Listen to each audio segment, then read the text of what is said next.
नमस्कार, मैं पवन। आज के इस वीडियो पर आप सभी छात्रों का स्वागत करता हूं।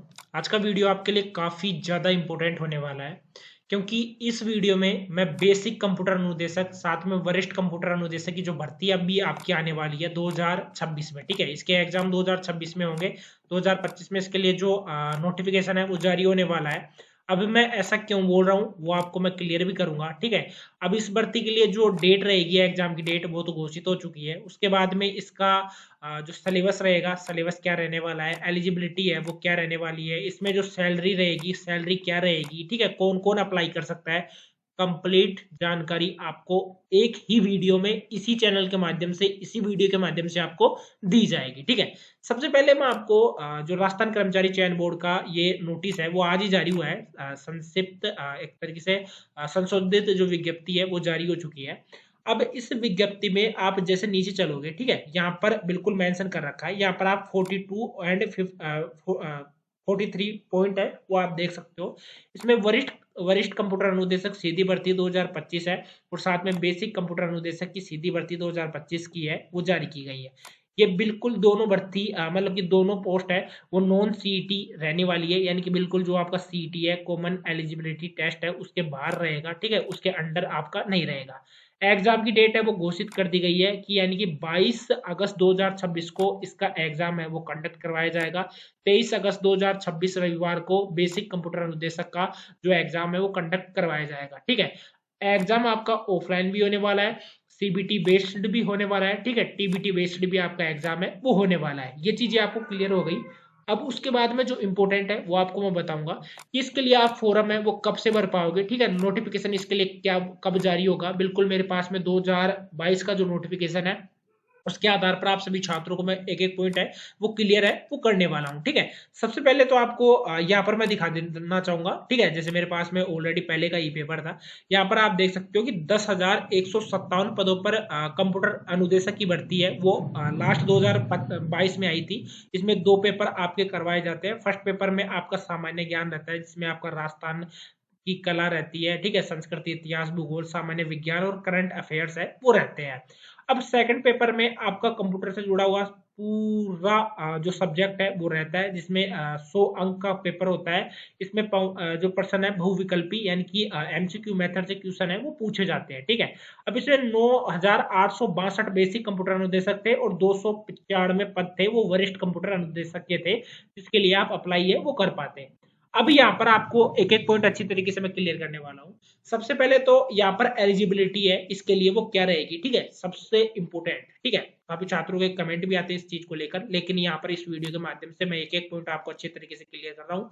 अगर आपने सोचा है या ठाना है आपको कंप्यूटर टीचर बनने का, तो आपके लिए वीडियो काफी इंपॉर्टेंट है।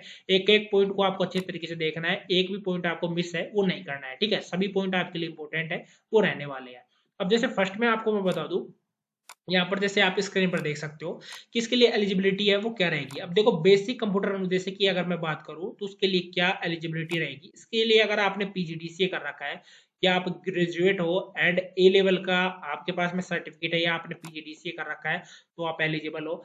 और भी यहाँ पर दे रखा है, ठीक है। अगर आपके पास में बैचलर इन इंजीनियरिंग यानी बैचलर इंजीनियरिंग कर रखा है, या आपने बैचलर इन टेक्नोलॉजी बीटेक कर रखा है, या आपने बीटेक सीएस ब्रांच से कर रखा है, या इंफॉर्मेशन आईटी आपने कर रखा है, इलेक्ट्रॉनिक्स कम्युनिकेशन इंजीनियरिंग यानी ईसीई आपने कर रखा है, या आपने ईई कर रखा है यानी इलेक्ट्रिकल इंजीनियरिंग कर रखा है, या इलेक्ट्रॉनिक्स इंजीनियरिंग यानी ट्रिपल ई आपने कर रखा है, या आपने एक तरीके से ईआईसी यानी कि इलेक्ट्रॉनिक इंस्ट्रूमेंटेशन एंड कंट्रोल आपने कर रखा है, ठीक है, टेलीकम्युनिकेशन एंड इंस्ट्रूमेंटेशन टीआई आपने कर रखा है, तो आप जो बेसिक कंप्यूटर अनुदेशक की भर्ती है उसके लिए आप एलिजिबल है वो रहने वाले हो, ठीक है।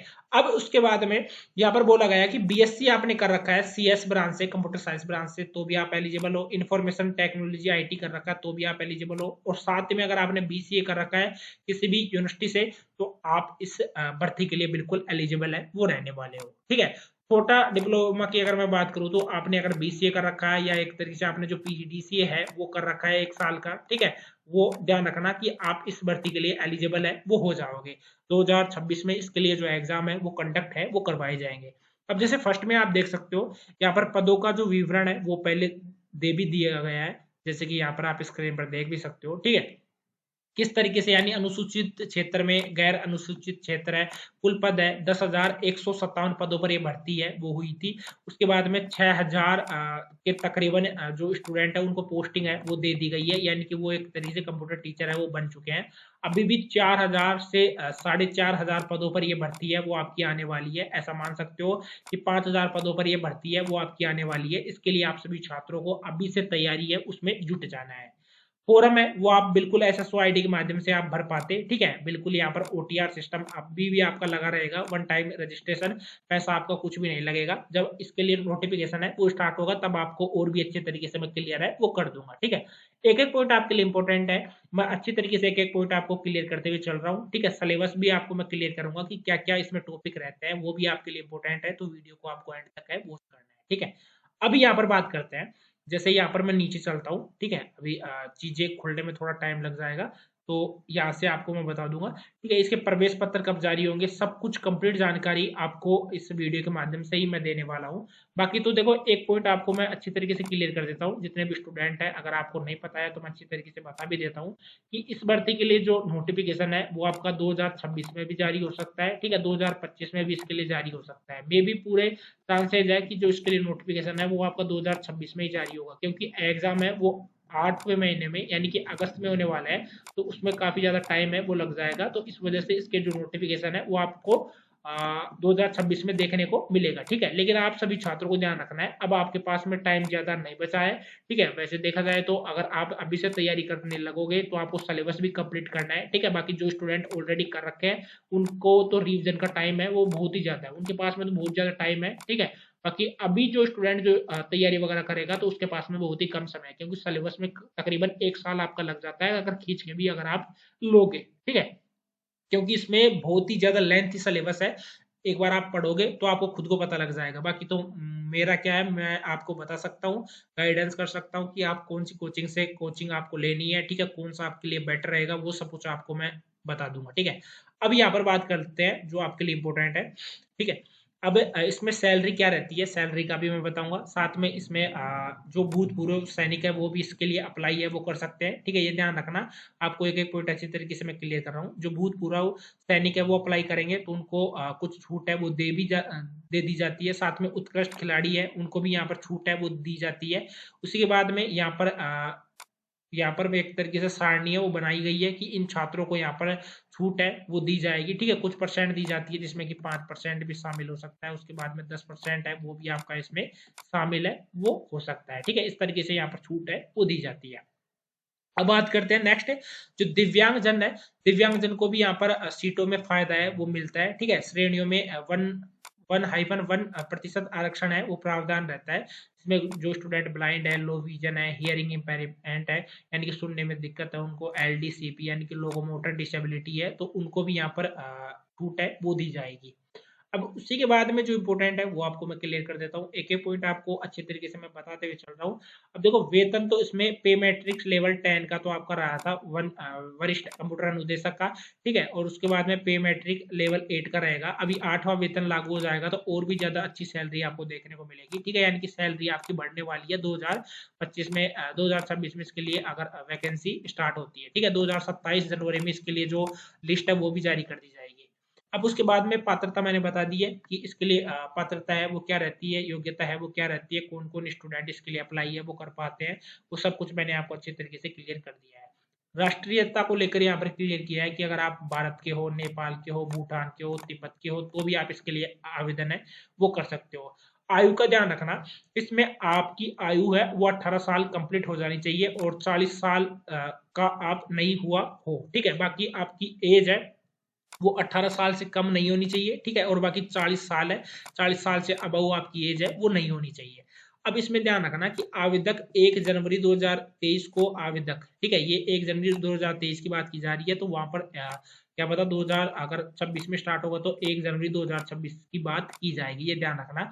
महिलाओं को 5 वर्ष की छूट है वो इस भर्ती में दी जाएगी अगर ये भर्ती आएगी, ठीक है। इसमें इस राजस्थान की स्थानीय निवासी है उनको छूट मिलेगी, इसके मामले 5 वर्ष की छूट है वो दी जाती है। साथ में राजस्थान की स्थायी निवासी है के मामले में 10 वर्ष की छूट है वो भी दी जाती है। और ये पिछड़ा वर्ग और आर्थिक रूप से कमजोर वर्ग के जो छात्र है उनको दी जाती है, ठीक है। अब ये चीजें, ये पीडीएफ मैं पूरा टेलीग्राम पर डाल दूंगा, तो एक बार टेलीग्राम पर जाकर आपको देख लेना है। इसमें जो पेंशन की सुविधा है वो भी आपको देखने को मिलेगी, ठीक है। पेंशन इसमें आपको मिलेगी, ध्यान रखना, पेंशन मिलेगी। विवाह अगर आपने कर रखा है तो उसका पंजीयन प्रमाण पत्र है वो आपका लगेगा। परीक्षा शुल्क जमा कराने, ऑनलाइन आवेदन भरने की जो तिथि है वो आपको प्रॉपर रूप से दी जाएगी। अनापत्ति प्रमाण पत्र के संबंध में भी यहाँ पर चीजें हैं वो दे रखी है, जो कि यहाँ पर आप स्क्रीन पर देख सकते हो। आवेदन किस तरीके से करना है वो एक एक पॉइंट आपको जब ऑफिशियल नोटिफिकेशन जारी होगा तो उसमें आपको शो कर देगा कि क्या क्या इसमें डॉक्यूमेंट्स है वो लगते हैं, ठीक है। इसमें फोटो को लेकर भी क्लियर किया गया, बैकग्राउंड हो गया, 50 KB की फोटो होनी चाहिए, जेपीजे फॉर्मेट में होनी चाहिए, 100 KB का आपका फाइल का आकार है वो होना चाहिए, फोटो किस तरीके से आपको अपलोड करना है वो सब कुछ यहाँ पर आपको एक ही पीडीएफ में देखने को मिलेगा। वो सब कुछ आपको RSMSSB की जो ऑफिशियल वेबसाइट है वहां से भी आपको देखने को मिल जाएगा, ठीक है। अब मैंने एक एक पॉइंट आपको अच्छी तरीके से क्लियर कर दिया है, अब आपका कोई डाउट है वो नहीं रहना चाहिए। अब बात कर लेते हैं डायरेक्ट इसके सिलेबस को लेकर। देखो यहाँ पर मैं बता दूं, the examination cell carry 200 marks, ठीक है। 200 नंबर का आपका पेपर होगा। फर्स्ट पेपर आपका 100 नंबर का रहेगा, सेकंड पेपर आपका 100 नंबर का ध्यान रहेगा। ध्यान रखना कि आपका एक पेपर तो आपका रहेगा नॉन टैग, ठीक है, जिसमें आपका राजस्थान हिस्ट्री वगैरह सब कुछ इंक्लूड रहता है, ठीक है। एक तो पेपर आपका रहेगा नॉन टैग और एक पेपर आपका रहने वाला है टैग, ठीक है। ये ध्यान रखना, दो पेपर आपके होते हैं, एक नॉन टैग और एक टैग, ठीक है। अब इसमें ये क्वेश्चन है वो पूछे जाएंगे, यानी कि 200 नंबर का पेपर होगा। 2 घंटे का आपको, मतलब कि जो 100 नंबर का फर्स्ट पेपर होगा उसमें 2 घंटे का टाइम आपको मिलेगा। The question paper will be carry 100 question, ठीक है। टोटल 100 क्वेश्चन पूछे जाएंगे जो कि MCQ मेथड से रहेगा, ठीक है। बाकी इसमें सिलेबस है वो स्क्रीन पर आप देख सकते हो। दूसरा पेपर भी आपका 100 नंबर का होगा, ठीक है। और एक ही दिन दोनों पेपर कंडक्ट करवाए जाएंगे, नहीं तो नॉर्मलाइजेशन का दिक्कत हो सकता है। ये भी आपके 100 नंबर का रहेगा, 2 घंटे का टाइम आपको दिया जाएगा, जिसमें मेंटल एबिलिटी वगैरह कंप्यूटर, जिसमें फंडामेंटल ऑफ कंप्यूटर हो गया, प्रोग्रामिंग हो गया, ऑब्जेक्ट ओरिएंटेड प्रोग्रामिंग हो गया, डाटा स्ट्रक्चर एल्गोरिथम हो गया, एल्गोरिथम हो गया, डिजिटल लॉजिक सिस्टम हो गया, कंप्यूटर ऑर्गेनाइजेशन एंड आर्किटेक्चर हो गया, ऑपरेटिंग सिस्टम हो गया। ये सब कुछ आपसे पूछा जाएगा, ठीक है। काफी सब्जेक्ट है जो कि यहाँ पर आप स्क्रीन पर देख भी सकते हो। वेब डेवलपमेंट भी रहेगा, बेसिक ऑफ कम्युनिकेशन रहेगा, नेटवर्क सिक्योरिटी रहेगा, ठीक है। ये सब कुछ आपसे यहाँ से पूछे जाएंगे, ठीक है। जो कि एक एक पॉइंट मैंने आपको अच्छी तरीके से है वो क्लियर है वो कर दिया है। अब आपका डाउट है वो नहीं रहना चाहिए। और बाकी जो भी स्टूडेंट यहाँ पर कंप्यूटर अनुदेशक की तैयारी करने की सोच रहे हैं, अब आपके पास में समय कम है। अभी देखो दो ऐसी नामी कोचिंग है जहाँ से आप ये सिलेबस है वो परचेज कर सकते हो। एक तो रहती है पाठशाला जो कि जयपुर में है, ठीक है, यहाँ से भी आप परचेज कर सकते हो। यहाँ पर कंप्यूटर अनुदेशक की तैयारी है वो करवाई जाती है संजय सर के द्वारा। दूसरी है आपकी इन्फीक्यू, ठीक है, IN इन्फीक्यू है। इन्फीक्यू भी एक अच्छी एक तरीके से कोचिंग है मेरे यहाँ पर। मैं अगर कंपेयर करके दोनों में बताऊँ तो इन्फीक्यू से भी आप ये कोर्स है वो कर सकते हो। वहाँ पर शायद सर का मुझे ध्यान नहीं है, नरेंद्र सर है, वो अच्छी तरीके से आपको लैंग्वेज वगैरह है वो पढ़ा देंगे। तो आज के इस वीडियो में इतना ही। बाकी आई होप आपको वीडियो है वो अच्छा लगा होगा और मैंने एक एक पॉइंट अच्छी तरीके से आपको क्लियर कर दिया है। बाकी कोई डाउट रहता है, कमेंट बॉक्स आपके लिए ओपन है, इंस्टाग्राम आपके लिए ओपन है, तो वहां पर भी आप मुझसे कॉन्टेक्ट है वो कर सकते हो। आज के इस वीडियो में इतना ही। जय राम जी की।